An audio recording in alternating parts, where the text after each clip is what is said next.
Oke guys, welcome back to Daily Charting with Toshi, di mana kita akan daily chart your favorite cryptocurrencies. Oke, dalam 24 jam terakhir, crypto market terkoreksi sebesar 0,93%.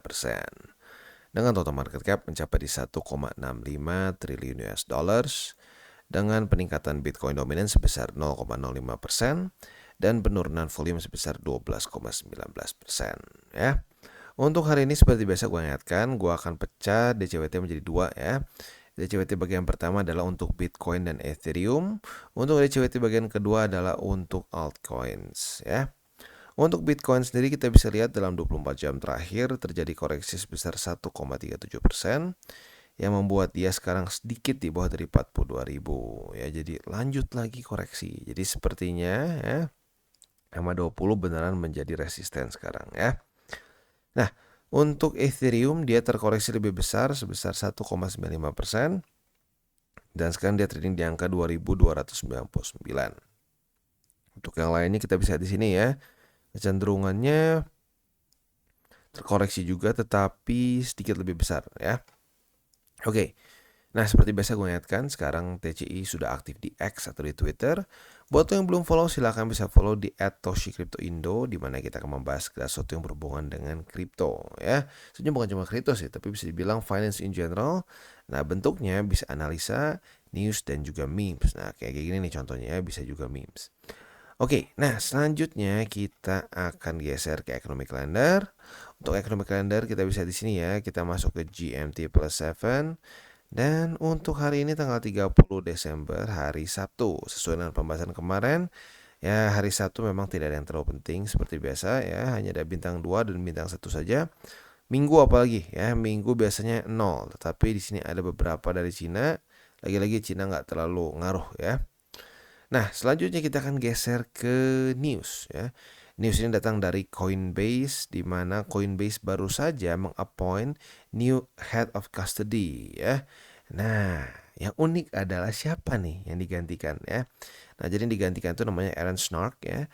Nah, Aaron Snark ini dulunya CEO dari bagian Coinbase Custody. Nah, sekarang ya bagian si Snark ini digantikan oleh seorang yang bernama Rick Schoenberg ya.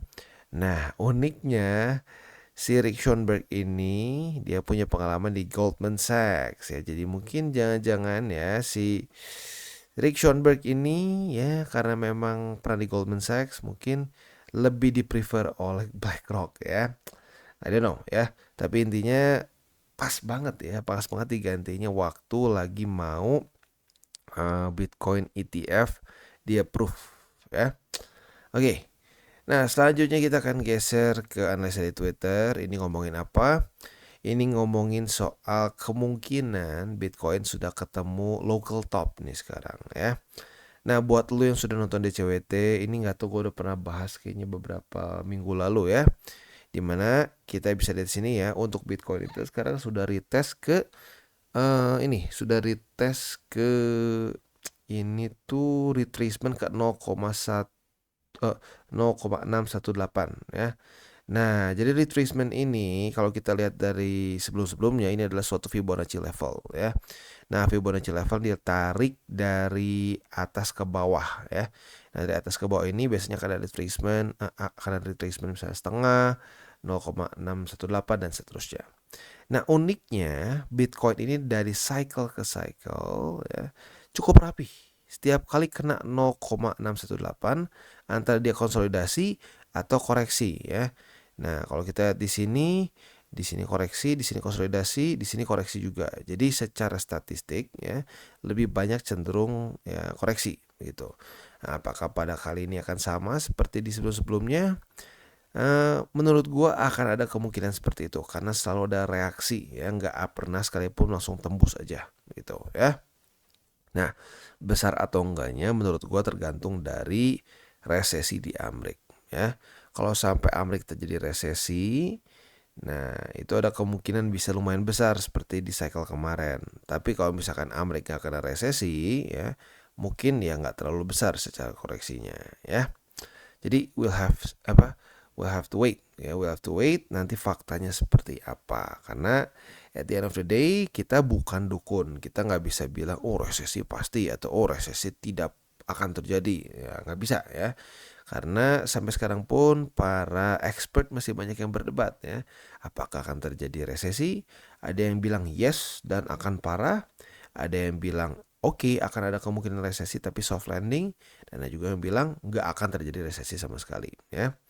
Nah, tetapi kalau secara statistiknya lagi-lagi paling simpelnya apa? Kita harus siap dengan terjadi guncangan dan cenderung ke bawah guncangannya, begitu ya.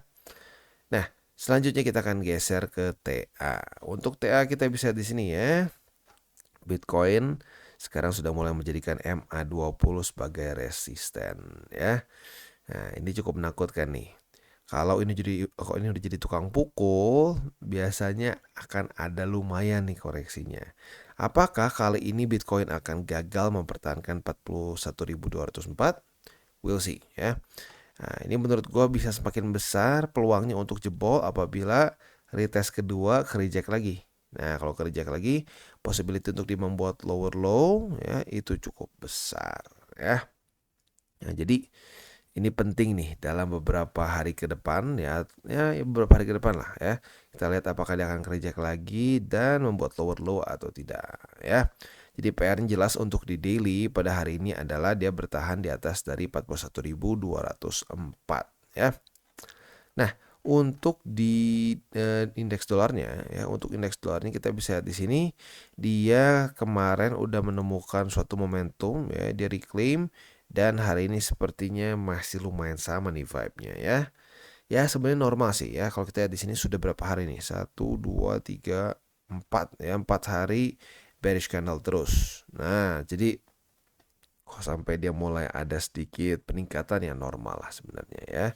Tapi lagi-lagi kalau gue harapannya simple, serendah mungkin ya supaya ya korelasinya lu tahu ya, indeks dolar korelasinya adalah saat dia turun akan membuat risk on aset meningkat ya seperti kripto, saham dan lain-lain gitu ya. Untuk Bitcoin dominance dia masih di sekitar daerah MA 200-an ya. Jadi untuk alt sendiri ya sekarang mungkin lagi sedikit ngerem nih. Wah, karena MA 200 nih ya. Apakah dia akan mantul di sini dan mungkin retest ke MA 20? We'll see ya. Nah, selanjutnya kita akan masuk ke ini ya, masuk ke buy limit. Tetapi sebelum kita masuk ke buy limit, seperti biasa aku akan disclaimer dulu bahwa semua konten dari TCI bukanlah financial advice. Ini semua bentuknya adalah edukasi. Lalu bagaimana cara untuk mendukung TCI? Ada banyak caranya. Lo bisa like our video, bisa share our video, atau juga bisa menggunakan link referral kita di bawah. Dan sebelum kita lanjut, kita akan dengar lo pesan-pesan dari sponsor kita pada hari ini. Oke, today's video is brought to you by BingX. Dimana sekarang, atau lebih tepatnya di bulan ini, BingX sedang ada Christmas Carnival. Yang hadiahnya itu bisa mencapai 1 juta US dollars. Artinya sekitar 15 miliar rupiah ya. Gimana cara ikutannya? Simple. Di sini berlangsung dari tanggal 1 Desember sampai tanggal 31. Jadi memang sesuai dengan temanya Natal, Christmas ya. Nah, kalau kita di sini ada beberapa bagian. Yang pertama adalah di sini ya, di mana kita akan bisa membuka si hadiah kita nih di sini ya. Kita buka, tentunya kita bisa registrasi juga. Jadi ini untuk orang yang belum registrasi di BingX. Kalau yang buka di sini akan bentuknya jadi ya kayak registrasi. Nah, selanjutnya juga di sini akan ada event untuk trading secara individual dan juga secara tim. Untuk detailnya kalian bisa baca di sini ya. Sekali lagi ini eventnya bisa mencapai 1 juta US dollar secara hadiah. Buat lo yang tertarik silahkan bisa ya tentunya kalau kalian belum punya akun, gue sangat sarankan langsung menggunakan yang di sini ya, yang unwrap box supaya bisa mendapatkan ekstra hadiah lagi ya. Jadi kurang lebih seperti itu untuk event BingX di bulan ini. Oke, dan sekarang kita akan masuk ke buy limit. Tetapi sebelum kita masuk ke sini seperti biasa gue ingatkan ya, ini adalah sesi pertama, jadi kita akan hanya membahas mengenai Bitcoin dan Ethereum. Untuk alts kita akan mungkin bahas nanti di sesi kedua ya. Nah, sekarang kita akan masuk dulu untuk Bitcoin buy limit pertama dan kedua tembus ya. Yang tinggal tersisa secara posisi spot adalah buy limit ketiga di angka 41.204 ya. Nah, untuk posisi futuresnya kita bisa di sini sudah terjadi retest pertama di MA 20 sebagai apa? Sebagai resisten ya. Jadi apabila pada hari ini terjadi retest kedua, nah kita bisa buka posisi short dengan target TP di 41.204. Dan gue ingatkan ya, ini kita bisa langsung pakai limit aja, nggak harus kita tungguin. Kalau kita tungguin suka kadang-kadang lupa, malah nggak dapat ya. Jadi kita bisa limit posisi short di angka 42.678 ya. Target TP sekali lagi di angka 41.204. Nah, untuk posisi longnya kemarin belum terjadi retest nih ya, jadi otomatis masih harus 2 kali, retest 1, retest 2 di 41.204 sebagai support. Kita bisa buka posisi long dengan target TP di MA20 ya. Itu kurang lebih setup untuk di Bitcoin. Dan secara struktur sekali lagi seperti yang gue bilang di depan tadi ya. Apabila 41.204 jebol, possibility untuk tembus sampai ke daerah 40.000 bahkan sub 40.000 semakin besar ya. Jadi penentuan nih, apakah dia akan reject lagi MA20 dan membuat lower low atau tidak ya. Nah, selanjutnya kita akan geser ke Ethereum. Untuk Ethereum kita bisa di sini, dia juga jebol sayangnya ya. Jadi untuk buy limit pertama tembus kemarin, buy limit kedua ini tembus kemarin lusa, ini tembus kemarin ya. Jadi untuk sekarang buy limit yang tersisa untuk Ethereum adalah di buy limit ketiga di angka 2260 atau tepatnya di MA20 ya. Nah, buat kemarin sudah pasang ya udah dapat, tapi buat lo yang belum pasang di buy limit ketiga silakan sekali lagi bisa pasang di angka 2260 ya. Nah, untuk posisi futuresnya sayangnya setupnya pun masih belum terjadi ya untuk kemarin ya.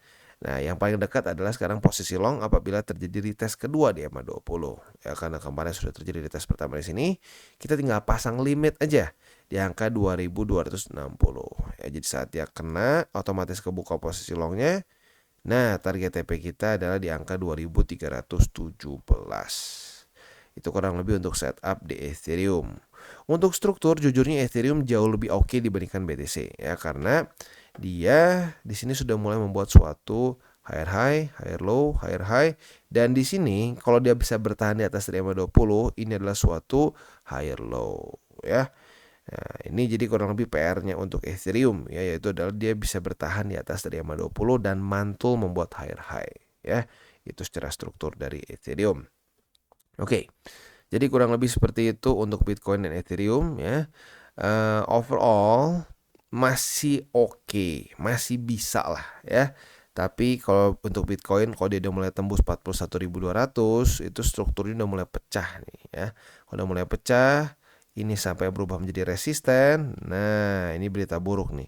Akan ada kemungkinan atau satu skenario di mana Bitcoin bisa daily close di bawah dari 40.000 gitu ya. Untuk di Ethereum sendiri ya sama ya, cuma perbedaannya PR-nya di MA20 aja. Tapi secara struktur better dibandingkan Bitcoin ya. Oke, jadi kurang lebih seperti itu untuk DCWT kita pada hari ini ya, sesi pertama.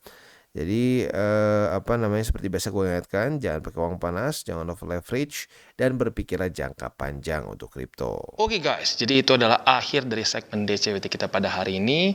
Dan jangan lupa bagi kalian yang merasakan manfaat dari segmen ini, jangan lupa untuk share ke teman-teman kalian. Dan apabila lu pengen mensupport channel kita ya TCI, jangan lupa untuk menggunakan link referral kita di bawah.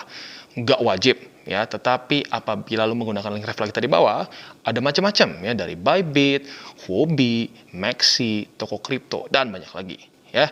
Ya, walaupun nggak wajib, tapi kalau menggunakan link referral kita, lu secara langsung membantu perkembangan dari TCI.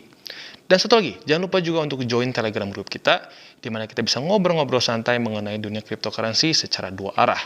So, jangan lupa untuk like, subscribe, click the bell icon, and see you on the next video.